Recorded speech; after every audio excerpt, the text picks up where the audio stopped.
As Annette's niece, your actions have completely shattered my heart. As a nurse, it pisses me off. Annette devoted her life to taking care of people, just like Jackie did. Everyone in healthcare does. We vow to serve others, even scum like you. After you wreaked havoc that day and stole two beautiful souls who undoubtedly were better human beings and more deserving of life than you will ever be, they still saved your life. I hope every day for the rest of your miserable life, you are haunted by their names, faces, and the legacy that you cut short. Although you don't care about any of that, you've shown no remorse for anything. What if someone had done this to your mother? Imagine having your heart ripped out of your chest. That's what you did to all of us. We had to sit here and look at pictures and watch video of you violently murdering women that you don't even deserve to breathe the same air as. I noticed that you didn't even look up during the autopsy photos. That again shows what kind of a coward you are. You act hard and like you're bad, but you are nothing but a loser who is never going to amount to anything other than a mistake that your mother made the day she birthed you.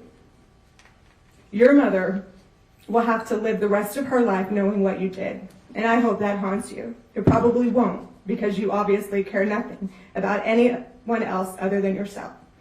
I hope that that little boy who unfortunately has to share your DNA never grows up to know what a waste of human space you are. I pray that he lives a life full of love and happiness, a life that you would never have given him. Jackie and Annette will live on in me, our families, and every single healthcare worker that will continue to serve others in their honor. You will rot in a prison cell until hopefully you suffer a long and drawn-out painful death and face the hell that you have coming. I'll continue to live and work and serve others. I will be the best nurse that I can possibly be, and I'll continue to live a life full of happiness, love, and grace. I'll make memories with my family and my friends. You, however, will live your days in a prison cell where your short, fat self will undoubtedly be made someone else's special friend, where every day they will have their way with you. Unfortunately for them, if the photos of your toddler-sized shoes have anything to say with it, they will be disappointed. Rot in hell. Sorry. It's amazing. Do you want to go there?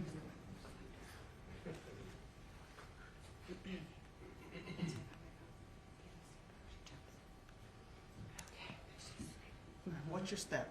Yeah. As my mother, I loved taking care of other people, so I professionally raised babies for 12 years. I appreciate your concern. Okay. Firstly, I would like to everyone notice that this jacket is no longer just a jacket. This jacket is the loudest respect I was allowed to show my mama and Jackie Pakua. This jacket was worn by my mama for too many years, doing the very thing that cost her her life, her job. This jacket, somehow, some way, just so happened to be the very color that Jackie wore doing the same exact thing, her job.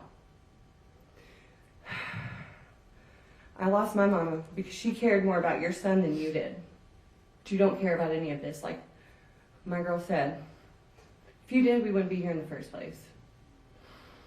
All of this show here is for them. My mother, Annette Flowers, Jackie Pakua, every healthcare professional across the globe. They do not deserve, nor should they ever have to worry about their safety going into work every day. They're the last community that should have that. My mom, above all else, by choice, was just that, a mom. She was a superwoman to say the least. Single mom that raised 4 kids on her own, working full time, always making sure we felt loved and supported. And I'm beyond blessed that I was raised by a woman who was able to be an adult, show up for her children, her friends, her coworkers, her patients, and anyone within earshot that needed her or just to borrow a little bit of her power.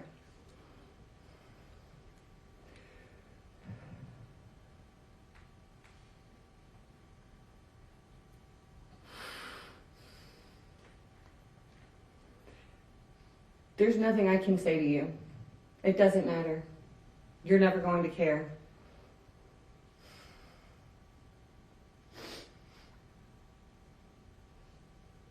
But we all show today who she was and have this entire week by the strength that we have had to show and put on ourselves. All for what? You couldn't control yourself for 1 hour, 2 hours, however long you were allowed to be in that hospital. You couldn't walk away. We had to sit there and watch you cry for your mommy after we sat here and watched over and over again how you made sure we will never be able to do that again.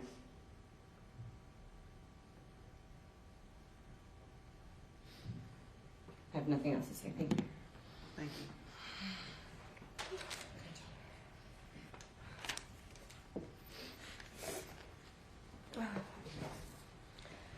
I'm Annette's oldest granddaughter. I was 14 when you murdered her. 14 years old. I had to endure the trauma of her being murdered. A middle schooler, listening to the detectives describe how you killed her. And now I'm 15, having to relive it again this week. I haven't gone a night without thinking about her.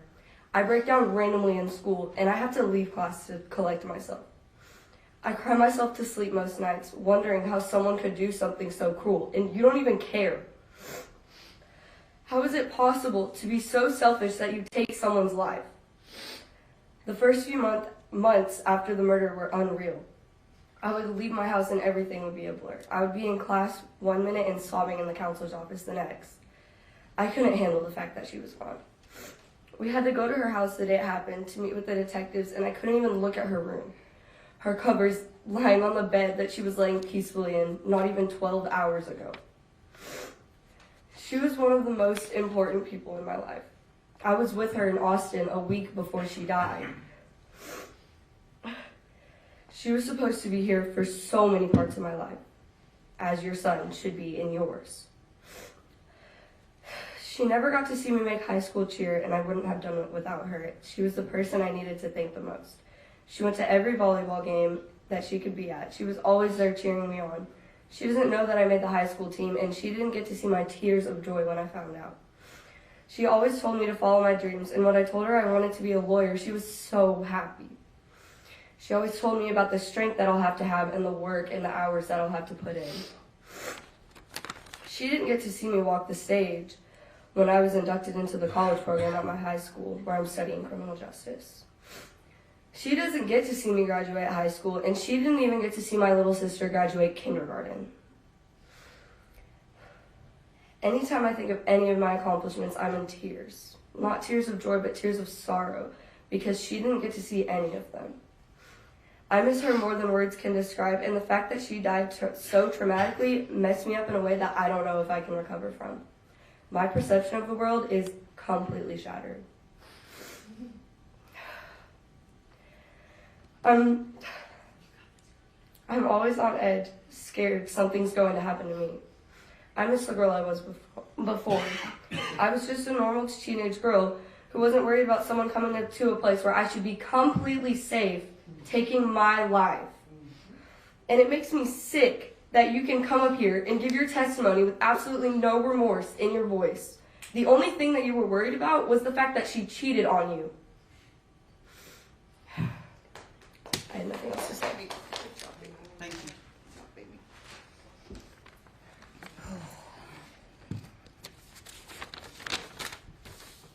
Hello, I'm Annette's oldest daughter.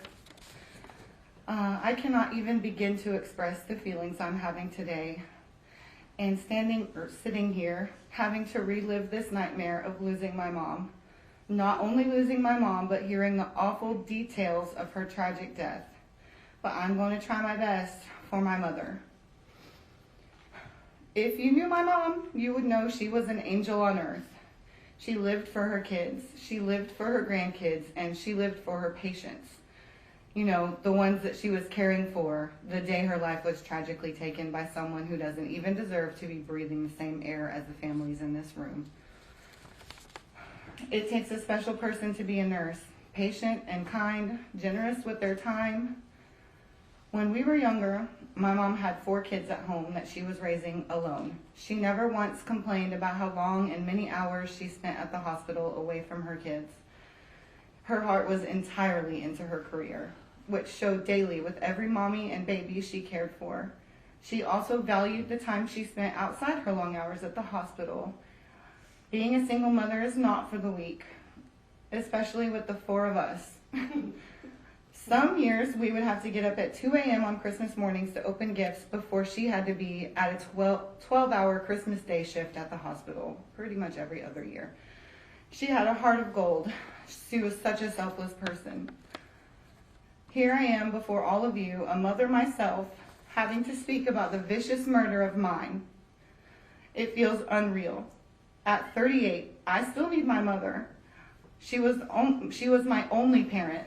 I still want to call her every day and ask her questions about cooking or weird health symptoms that my kids or I might be having, questions about my childhood. But I can't. All the while, this monster was shouting out, "Call my mom," while he was being taken into custody. Lucky for him, he can still do that. Unfortunately for me, my sisters, my brother, my kids, we can't ever again. My 15-year-old daughter just spoke and gave her statement, but my youngest was only 5 years old when you took her Grammy from her. Luckily, we have more than enough good memories that we'll be able to keep alive in her going forward, so she can feel the immense amount of love her Grammy had for her. But still, her own earliest memories of her Grammy will always and only be the horrific story and trauma of her Grammy's death by the hands of someone who should have never had the chance to even set foot in the hospital at all, much less have access to a gun in a hospital on what should be the safest department of the entire hospital. I want to thank everyone here and those who couldn't be here for the outpouring love and support you've given my family and me at this time. I also want to take this moment to grieve with Jacqueline Pakua's loved ones and offer my sincere condolences to them. The death of our loved ones, these hospital workers, was not in vain. They left an impact on this world, and they will continue to leave a mark on all, through the patients they served and cared for, and through the improved safety of nurses around the world. Thank you. Stacy, do you have a box of Kleenex there? Kleenex?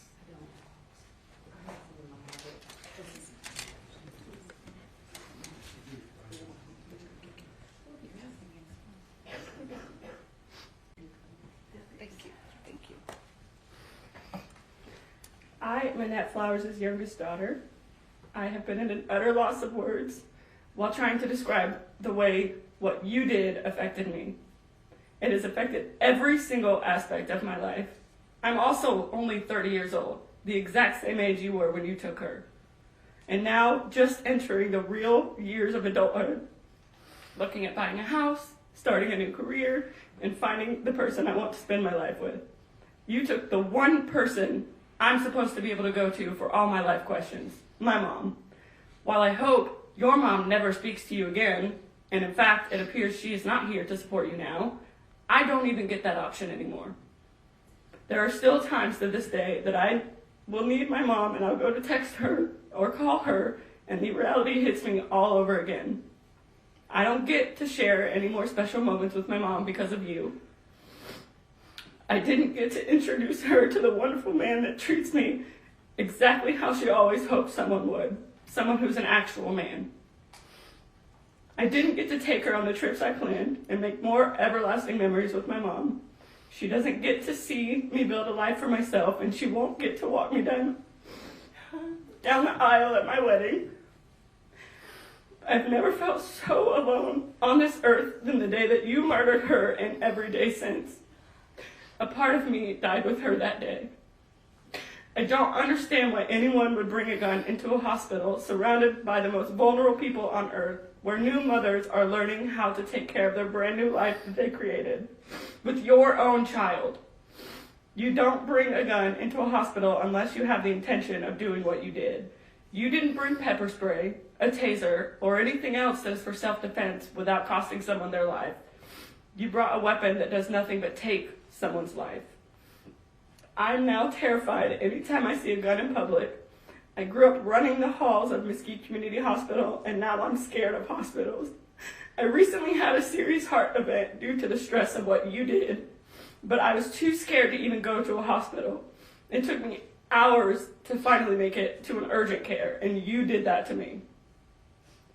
I just can't comprehend what kind of monster you have to be to not only abuse the mother of your own child, but then take the lives of 2 mothers from their children all within 1 hour. The absolute disregard for anyone besides yourself is disgusting, and as George already said, you are a coward. She was the only parent I had, and now I have none because of you, and you deserve far more, but you deserve nothing than life, less than life in prison.